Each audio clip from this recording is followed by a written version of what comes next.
네, 인사드리겠습니다. 대세과학학원 대표 강사 안유희입니다. 반갑습니다.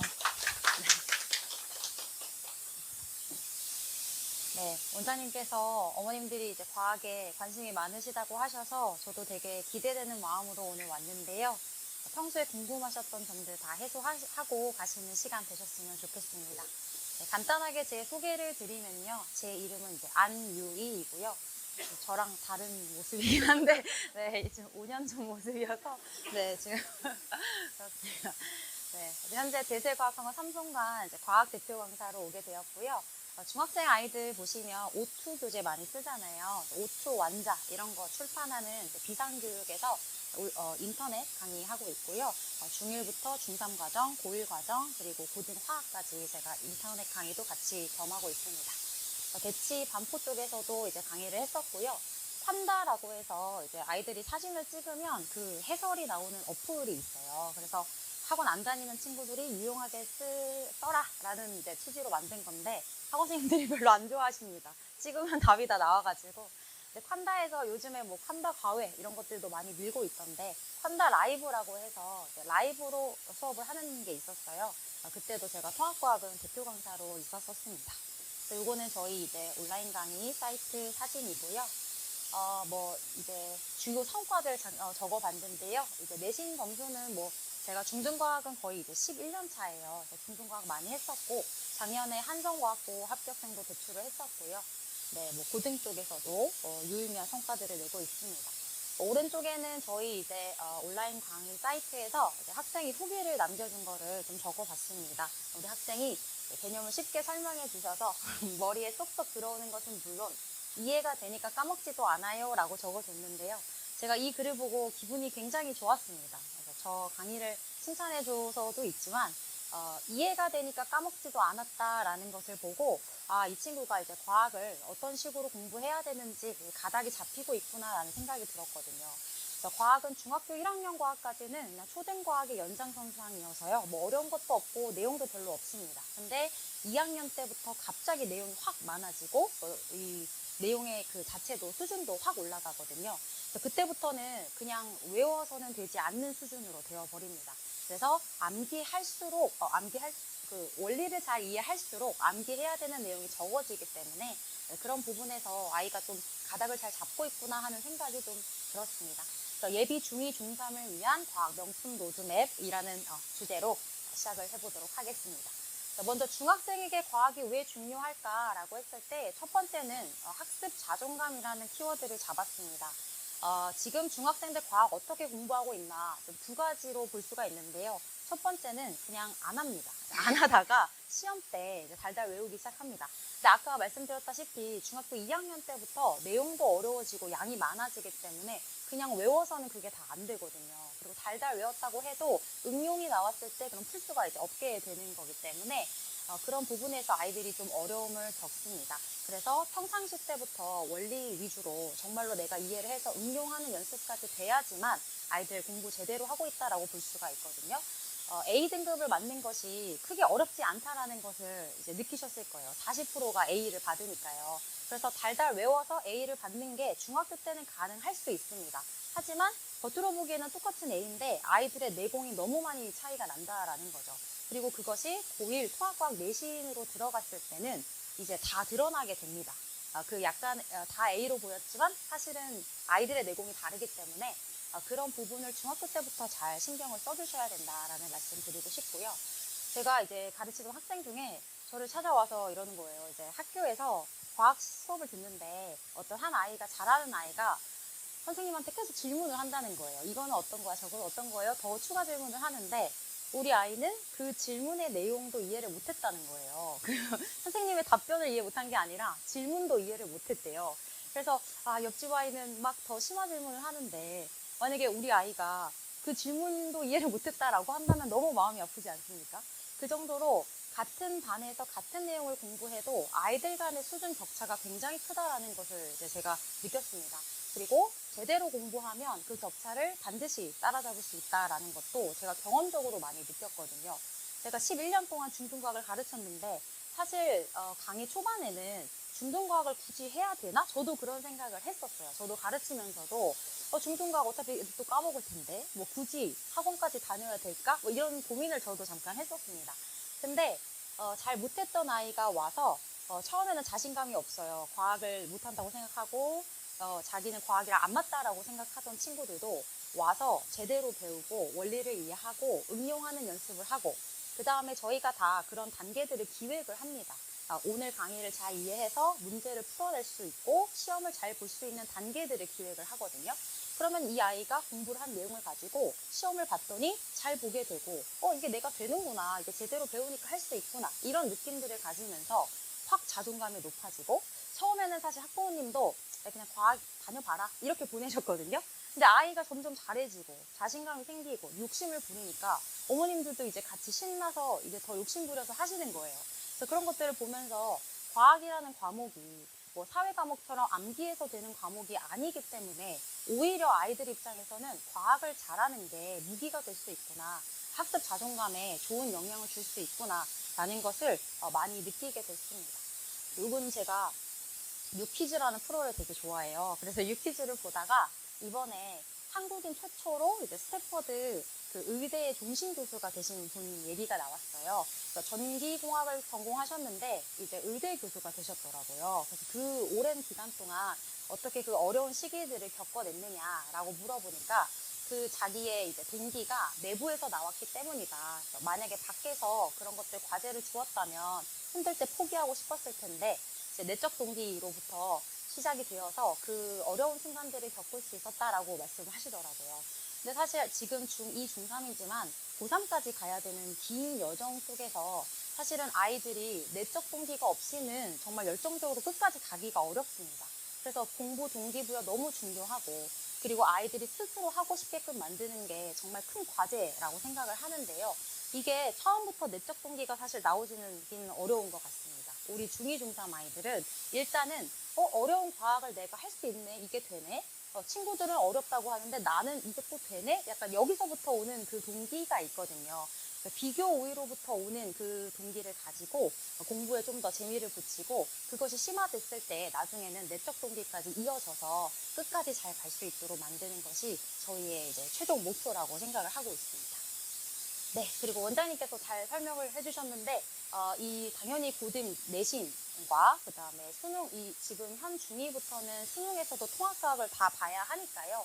그런 부분이 입시에 과학의 이제 중요성이 너무 높아졌다라는 거고요. 중등과학 A는 거의 40%를 차지하지만 내신에서 1등급은 이제 다른 이야기이기 때문에 그런 내공의 차이를 중학교 때부터 벌려놓는 것이 훨씬 유리할 것이다라는 내용입니다. 요거는 이제 2학년, 3학년 때 배우는 목차입니다. 2학년 때부터 내용이 확 많아지고요. 파란색으로 표시를 해놓은 게 화학 파트고 주황색으로 표시해 놓은 게 물리 파트인데요. 2학년 1학기 시험이 어떻게 될지는 모릅니다. 보통은 1, 2단원을 같이 보지는 않는데 만약에 1, 2단원을 같이 보면은 화학이랑 물리 가장 어려운 파트가 첫 시험에 들어가는 거기 때문에 아이들 입장에서 굉장히 어렵고 힘든 시기가 될 수 있습니다. 그런데 이 3학년 1학기 때도 화학 파트로 시작을 하게 돼요. 물질 변화, 화학 반응식을 써야 되는데 화학 반응식을 쓰려면 화학식을 쓸 수 있어야 되거든요. 화학식은 2학년 내용이에요. 그러니까 1년 후에 다시 그 내용을 들어와야 되는데 사실 1년 지나면 다 까먹고 올 수밖에 없습니다. 그래서 중2든 중3이든 화학과 물리의 기초를 잘 흐름을 잡아놓는 게 중요하고요. 지금 이 표시를 해놓은 부분이 결국 고1 통합과학 킬러 파트입니다. 고1 통합과학의 킬러 파트 물리화학이거든요. 그래서 방학 때 시간이 있을 때 물리화학의 흐름을 잡아놓는 게 아이들에게는 유리한 부분이 될 수 있습니다. 이제 로드맵, 최적 로드맵으로 이제 좀 말씀을 드리면요. 이제 시중에서 그 서점 가시면 쉽게 볼 수 있는 교재들이 이런 교재예요. O2 내공A 2학년 1학기, 2학년 2학기 이런 교재인데요. 이런 교재들은 그 2학년 1학기 과정을 포함하고 있기 때문에 이제 물화생제가 다 섞여 있어요. 아까 보여드린 여기서 이제 제일 왼쪽에 있는 것이 한 권의 책으로 이제 엮여 있습니다. 근데 사실은 물리화학은 제일 좋은 거는 흐름을 따라가는 게 제일 중요해요. 근데 흐름을 따라가려면 이 세 권의 교재가 필요한 거죠. 그래서 시중에서 잘 유명하지는 않지만 이런 교재들이 있어요. ESC나 뭐 세페이르나 이렇게 해서 물리면 물리, 화학이면 화학, 뭐 생명과학 이렇게 영역별로 모아놓은 책들이 있습니다. 그래서 저희는 이번에 ESC 물리와 ESC 화학을 통해서 중2, 중3 그리고 예비고1까지 연계되는 화학과 물리 내용을 특강으로 다루기로 했습니다. 그리고 이제 내신 시험 때는 이런 교재들을 이제 사용을 해줘야 됩니다. 각 출판사에 만든 그 커리큘럼대로 이제 2학년, 3학년 교재들 사용하셔서 이제 내신 대비를 진행해 주시면 됩니다. 네, 핵심 전략이고요. 첫 번째는 이제 빈틈없는 개념 완성입니다. 그래서 중등과학 생각보다 내용이 많아서요. 그것이 아이들 머릿속에 잘 구조화가 될 수 있게 만들어줘야 되는 게 저희 역할인데요. 시중교재를 보시면 그냥 이렇게 평면적으로 이제 글이 써여 있어요. 아이들 글 보면 사실 잘 이해가 안 됩니다. 그리고 중3 같은 경우는 중2 내용이 가져와줘야 되는 부분이 있는데 그게 시중교재에는 안 나와 있어요. 그래서 그런 부분을 이번에 물리화학 특강으로 좀 잘 살려주시면 좋을 것 같고요. 그리고 진짜 강의하시는 분들은 공감하시겠지만 이 똑같은 글도 어떤 순서대로 수업을 하고 어디서 정말 조금 과장하면 어디서 숨을 쉬냐에 따라서까지도 아이들이 받아들이는 게 달라요. 정말 달라요. 그래서 정말로 그 강의를 잘 기획하고 구성해서 아이들 머릿속에 그 많은 그 개념들이 잘 구조화될 수 있게 도와주는 거, 그게 저희 강사들의 몫이라고 생각을 하고 있고요. 두 번째는 이제 메타인지 높이기인데요. 이 메타인지라는 키워드가 요즘에 한창 이제 유행을 했었습니다. 그래서 내가 뭘 알고 뭘 모르는지 스스로 알아야 그 부족한 부분을 채워서 실력을 높인다. 그런 것이었는데요. 이제 아이들 이제 가르치다 보면은 시험 보고 쌤 이거 아는 건데 틀렸다 뭐 이렇게 얘기하곤 하거든요. 근데 이제 알면 맞췄어야지 이렇게 하는데 네. 근데 이제 그런 부분이 아이들이 메타인지를 높여야 하는 부분이라고 생각을 합니다. 자기가 이제 안다고 착각을 했었던 것일 수가 있는 거죠. 그래서 특히 고등학교로 갈수록 더 그렇지만 내가 어디까지 알아야 하는가에 대한 감을 심어줘야 돼요. 그래서 테스트도 봐야 되고 활동지도 저희가 제작을 하는 거고요. 그래서 그런 부분, 누락되는 부분이 없을 수 있도록 이제 매주 이제 쪽지 시험 같은 걸로 아이들 관리해주고 있고요. 당연히 기본 문제, 응용 문제, 죄송합니다. 네, 서술형 문제까지 반복 훈련하고 있습니다. 요거는 제가 이제 다른 과정에서 ESC로 이제 물리화학 특강을 진행하면서 가르쳤던 학생이 어느 날 이제 저를 찾아와서 이 노트를 이제 보여주더라고요. 그래서 자기가 과학을 제일 어렵고 좀 힘들어 했었는데 이제 학원에 온 거예요. 그래서 이제 수업을 듣다 보니까 이제 과학이 좀 재밌어져가지고 이거를 제가 시킨 게 아닙니다. 이제 집에 가서 혼자 이 노트를 작성을 했대요. 그래서 이제 저한테 감사하다고 인사하면서 이거를 보여주더라고요. 네, 생명 내용도 좀 있는 것 같습니다. 그래서 아이들을 가르치다 보면은 공부를 그냥 어려워하고 싫어하고 적게 하고 싶어 하는 척 하지만 사실 막상 제대로 공부하다 보면은 자기들이 더 즐거워해요. 재밌어하고 쪽지 시험도 뭐 여기 볼 거야 그러면 뭐 선생님 뭐 이렇게 하지만 막상 보면은 또 즐기고 있습니다. 그 과정을. 그래서 제대로 공부하고 내가 그 공부의 주도권을 잡고 있다는 생각이 들면은 사실 아이들은 스스로 공부하고 즐거워하거든요. 그래서 그렇게 스스로 즐겁게 공부할 수 있는 것을 목표로 저희 강의 준비하도록 하겠습니다. 네, 저희 겨울방학 커리큘럼이고요. 1월 10일 수요일 개강으로 해서 이제 격주로 진행되는데요. 격주로 이제 월수, 화목 이런 식으로 이제 진행이 될 건데 16차 시까지 있는데 8차 시까지 나눠서 화학 파트 그리고 물리 파트 진행이 될 겁니다. 아까 보여드린 ESC라는 교재로 진행이 될 거고요. 교재 범위를 보시면은 그 앞쪽에 좀 빠진 부분, 중1 내용이어서 좀 뺐고요. 이제 중2, 중3 내용, 그리고 보시면 고등이라고 써있는 부분이 있어요. 이런 부분은 이제 고1 통합과학이랑 연계되는 부분이기 때문에 예비 고1 내용까지 좀 연결해서 커리큘럼을 구성을 했습니다. 그리고 저희 수업 이제 운영에 대한 내용인데요. 이제 대세학원 재원생들은 아시겠지만 다 영상 제공이 되고 있잖아요. 그래서 과학도 마찬가지로 영상이 제공이 될 거고요.